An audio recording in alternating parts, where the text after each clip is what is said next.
tracks. Bravely we prove in our striving, trudging together each day. Where there's a will, there's a way. Right. Who else do I want to share to? We'll go at take 12 and stay sober. Let's do that. My mouse is being funky. All right. Nobody's here. Sorry, people will be here. I'll give it to the 3-minute mark, which is good because then I can think of what I need to say. I don't know. It's just, and I've said this before. I just have all this stuff to say. I'm not quite sure how to do it. You need to excuse me. I need to go get some Zofran. Yeah, I'll be right back.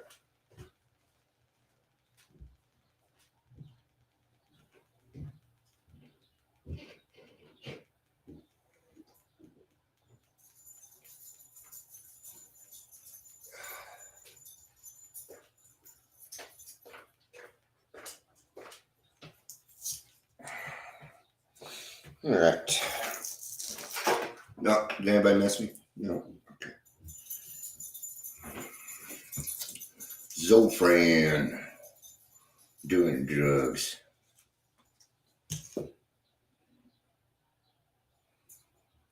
I have a lot of stomach problems. So.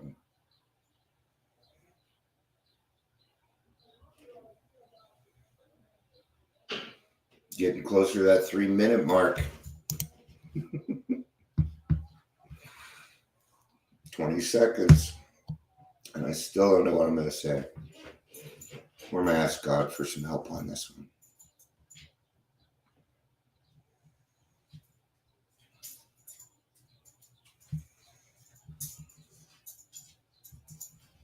Let's do it.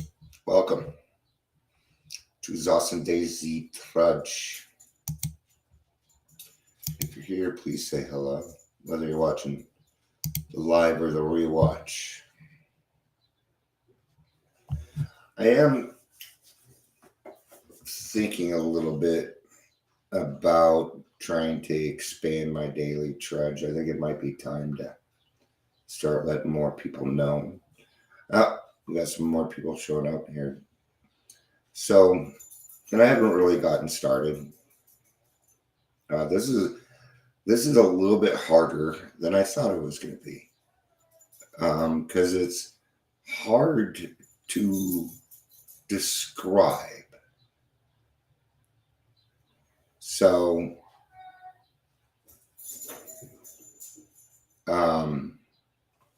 give me a second. I'm going to shut the door. There's people upstairs yelling.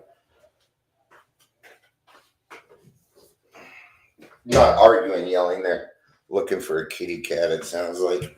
There's 5 of them here. So, I think part of this has to do with being a male. I don't know. But here's the thing. Most of my life, people they didn't really listen to me. I would tell my parents what was wrong, and it didn't seem to matter. I have a lazy eye. You'll hardly ever see it now. It comes out when I'm tired. It's this eye. It'll go, right? I still have it. And my parents used to argue with me on which patch the eye went on, or which eye the patch went on. They just wouldn't believe me. So I let them put it on the wrong eye, and then I go to the bathroom and switch it. I mean, even things like that. Never really felt like I was hurt in school. I don't really remember much. I remember going to school, but I don't know. It just didn't stick with me. I can name off 2 of my teachers, Mr. Huggins And I remember him. He was my fifth grade teacher. And I remember, oh no, I remember Mr. King. He was my sixth grade teacher. And Mr. King was the one that let me know that Mr. Huggins was a child molester. Huh. But you know what? I'm gonna tell you this story. It's sick. So my fifth grade teacher, what he used to do is he would pick a student, and if you were male, then you picked like three or four other friends, and you could either stay the night at his house, or you could take all your friends out to eat. And one day he did pick me, which was kind of surprising because I didn't get picked for stuff. Okay. But I'm going to tell you something. I was an easy, manipulative kid, and he probably knew that. But I disappointed him. I didn't do the sleepover. I was a bedwetter. I was too embarrassed. And that may have saved me from being fooled around with my fifth grade teacher. I don't think my parents even know. I don't know. Doesn't matter. I'm 52 now. It no longer matters. And the thing is, you know, I pretty much, I've lived on the streets. I've lived on Skid Row. But I've also partied with the Allman Brothers. I yelled at Simon Cowell one day. Yeah, it's true. I did. Yeah, he was being a dick. This was back when he was a real big dick, and he was a dick. So I was a dick back. I don't care who. I've never cared who you are. If you're a jerk, I'm going to be a jerk back to you. It does not matter to me. It's just how I was. Okay. And I think a lot of it, is what's going on with me is I'm getting a little bit older now, and I have all this stuff that I just want to give away. I didn't get to do it because I was too busy drinking, and I wasn't there for my kids, and that's kind of hurting me today. I was never there for my daughter. I was never there, and it hurts. And were there other people involved with that? Sure, but I did what I did, and it was a wrong move, and I know my daughter is going to suffer because of that, and that's something that I've got to work through. I've also done a lot of different kinds of drugs. The only thing I haven't tried is meth or heroin. Anything with a needle. No. See, that one I knew. But, I loved ecstasy. Ecstasy was fantastic. I loved it so much. I'm like, nope, I can't have any more of it. Because my thought process was, well, if I get hooked on that, then I can't do my drinking. Actually, I just knew what would happen to me. So, and, I've seen a lot of stupid shit happen in this world. And I've seen a lot of really cool things happen in this world. And I have all this experience, and sometimes it frustrates me that I can't give it away the way that I'd like to.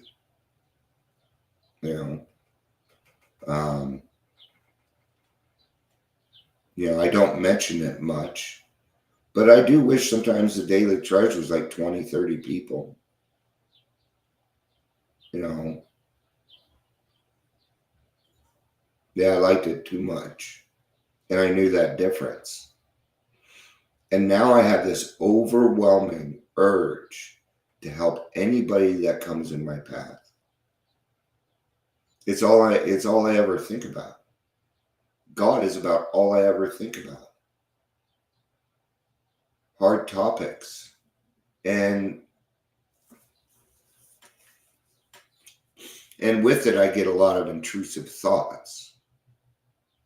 And that makes it tough, because then I can't find a right arena for it. See, there's no correct arena for anger. Okay? But there's a lot of things that we need to talk about that have pissed me off because we refuse to talk about them. And I know that I bring up much harder topics than a lot of other people. And I do that on purpose. Because if I don't,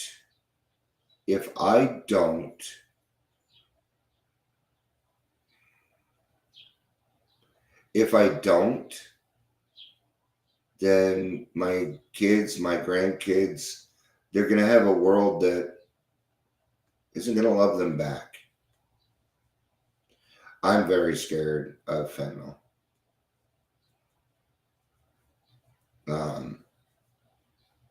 And here's the scary thing about fentanyl. Everybody has access to it. The average age of a kid trying drugs is 12.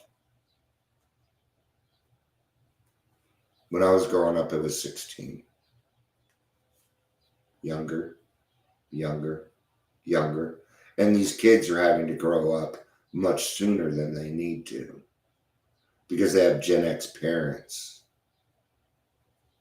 Yeah, your age, older, it doesn't matter who you are. Fentanyl will kill you. Okay? And so here's a hard topic.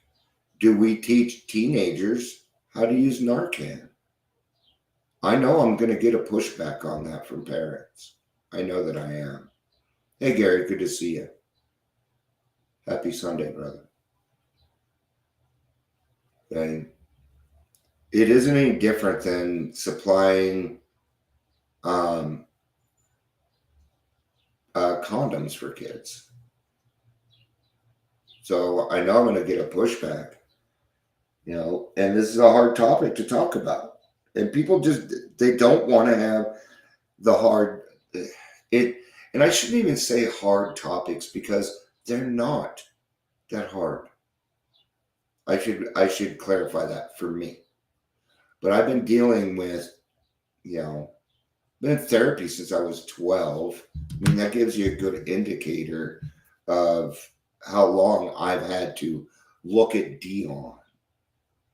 And I'll give you a great example. My voice. Okay. That when I talk, I intentionally lower my voice, because I'm loud, and not everybody wants to hear. Not everybody in the house needs to hear me, correct? But for a long time, I'm like, well, it's your fucking problem, not mine.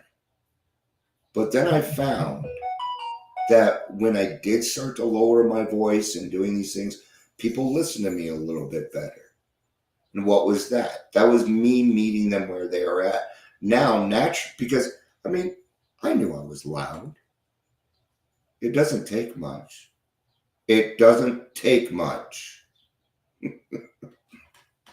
That's one octave. I can get really loud. But people don't, I used to almost brag about it. But usually when my voice is louder, it's usually because of one or two things. I'm either very passionate about something, or I'm angry. And it's hard for people to see between those two things sometimes, because they don't understand my passion. See, I'm a person who has been put down, run over, put away all my life. It happens to this day because of who I am. So when I see other people like me, my empathy will sometimes make me just want to start crying, because I can feel their feelings. Okay? That's why I only do one podcast in a day. I can't do any more. we get very deep on those stories. Okay. And what I do is if you're telling my story, I'm taking away some of your emotions. I'm feeling them with you. Okay. I'm going to tell you now, it's not the healthiest way to do things. It isn't. But I love doing it. I love doing that for other people. And then when they're done, they're like, an hour went by. I'm like, yeah. We just had a conversation. That's all it was. That's all it was. I have this real weird thing of making people at ease. Why? Because I actually care what's going on with you. I really do. From the depth of my soul, I do. Okay? And I'm one of those people where I will tell you. I just told a friend, I said, hey, I'd stay away from these people. Don't stop putting their stuff out, because then the other people are just going to back around you. They're like, oh, okay. Because we're all trying to find our way in this world, and we don't need other people coming along and putting their mucky muck in it. We don't. So, is every space safe? No, it's not. But we're going to have to be okay with that. All right? Yeah, Amber, it's one of the reasons I think you'll be real good at what we're doing on that. So, I'm trying to think of the next part. Well, I'm waiting for it to come to me, is what I should say. So, this is a good way to describe it. Let's talk a little bit about the inner child. Is, growing up, I didn't really get to play. I didn't, I was too busy. Doing other stuff. I don't remember where it went because I read that. Tells you right on the back how to do it. Tell you, Amber, let's do this. By the end of the week, let's know. Because we're going to need to be Narcan experts. We're going to need to know. No, that's not how you do it. You tip back, you do this, and we need to practice. Okay? Let's commit to doing that this week.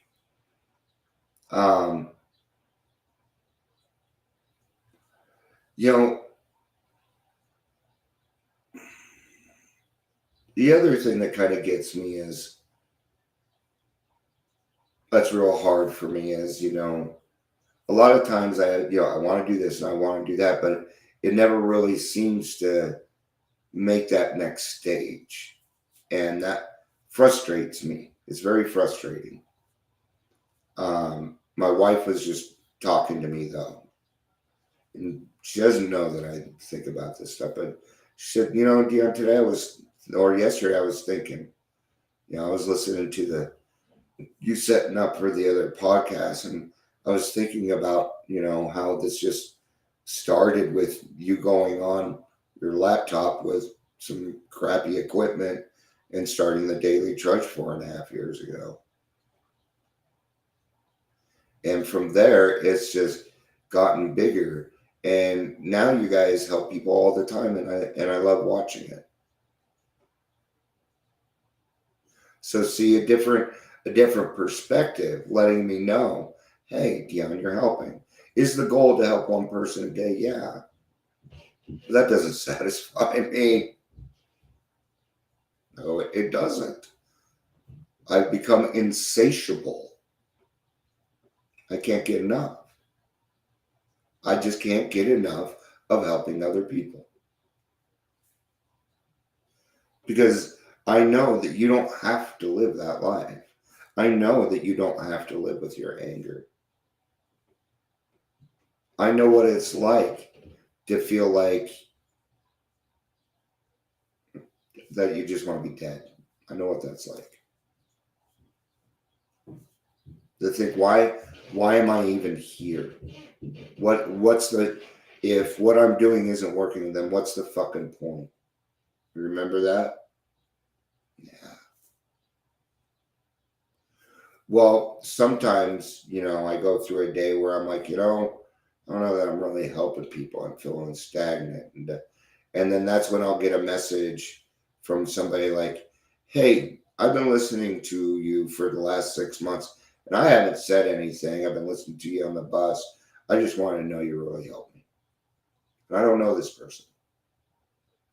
And God lets me know. He gives me those. Sometimes He will give me those little answers to give me a little bit of hope to move forward, that what I am doing is working. But you know how us alcoholics, how people with addiction are, we like to go to extremes. Okay? But really what I want to do is be standing in front of groups of people talking. I know it doesn't seem like it because of my PTSD, but I actually get the biggest joy out of talking in front of crowds of people. It's weird. When I was 18 years old, actually I was 19. Yeah, I think I was 19 by then. Yeah, because I had 9 months, so I had about 9 months sober. And I was still living on Skid Row. I was in a homeless shelter. I was a shelter for homeless alcoholics. Okay. And they let me work. And I was part of a team called the West Side Drug Free Youth Team. And we had won the Governor's Award. And we had done this drug-free march. Drug-free march. Now, unfortunately, the people that run it don't like other people participating. Let's put it that way. So we're doing our own march. You don't need to just have one in downtown Denver. There's lots of places you can do marches. Right? And Pat, the man that ran the West Side Drug Free Youth Team, beautiful, one of the most amazing men I've ever met in my life. I miss Pat a lot. Said, hey, Dion, would you mind going up and saying a few words? And there were thousands of people there. And I got up there. Shannon was right next to me, my wife at the time. My wife right now. She was my girlfriend there, and she stood up there with me, with Governor Roy Romer and his wife, right? And he loved you. I don't know what it was, but Roy Romer and his wife loved Shannon and I. They're like, eat with us. Sit down with us. I want to hang. It was weird. So I got up and I spoke in front of these, and I don't quite remember what I said, but it did have to do with it doesn't matter what color you are, because there was a lot of ethnicity there. And I remember the joy, the rush that I got to hear all these people go, yeah, yay, clapping and cheering, because I'm saying the right things, because I'm doing the right things, because God is flowing through me. And that's what happens when I come here. It's what happens when I'm in meetings. I get this rush of passion so that people go, yeah, I want that too. I want to be like Dion, okay? Or I want to be like that guy over there who's doing it right. I want to be a good example. I absolutely, and please don't take this wrong, I love it when I hear people in meetings go, I like what Dion said, because it means I'm on the right route. It's an indicator for me. Okay? Don't think my pride doesn't like it a little bit. It does. Okay? But I have this thing called humility that I get to stick right on in there so that my head doesn't get big.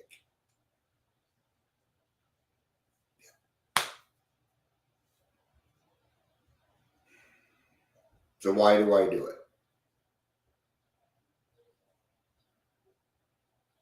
Because I can save people's lives. I don't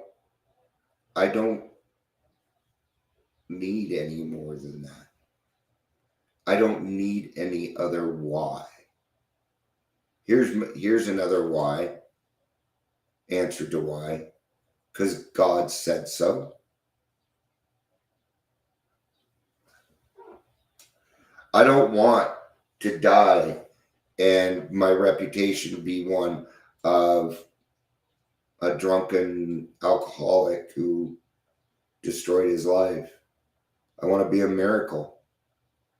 I really do.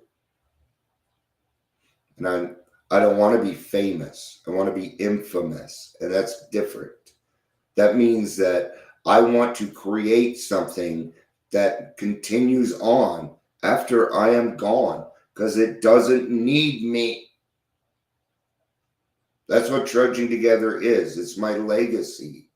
It's what I'm leaving behind for everybody else. But there's a lot that I need to talk about.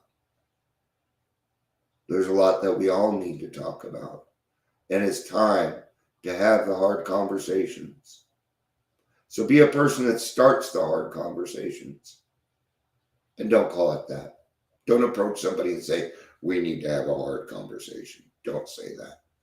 Okay? Because you're setting it up to be hard for them. And what may be hard for you may not be hard for somebody else to talk about. Remember that. Notice I never talk about sex. Ever. Nope. And I won't. Won't do it. No. It makes me too uncomfortable. So no thanks. No. You go talk to your sponsors about that. Go ahead. All right. So why do I do what I do? I think that explained it. I mean, to a certain level, there's certainly more, but I have this unremitting feeling that I got, and it's in there going, come on, let's do it, let's do it.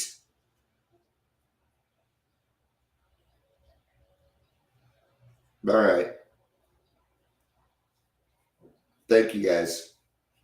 And I know, I'm sorry I didn't really get to chat. I was on a roll, but I do appreciate everybody participating.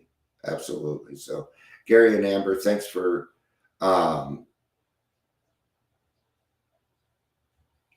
about your sponsees? Who do they go to? I'll talk to my sponsees about sex. That I don't have a problem with. But I won't do it on here. See, that's a private conversation, and that's something different for me. And I will only do a sex inventory with males. I won't do them with females. I'm too uncomfortable. I won't do a good job for them. And that's okay. Right? Right. Yeah. It's right. Dion has limitations. I'm sure there'll be one day that I'll be okay with talking about it. So, all right. Thank you, everybody, for being here. I love you. Peace out and have a day.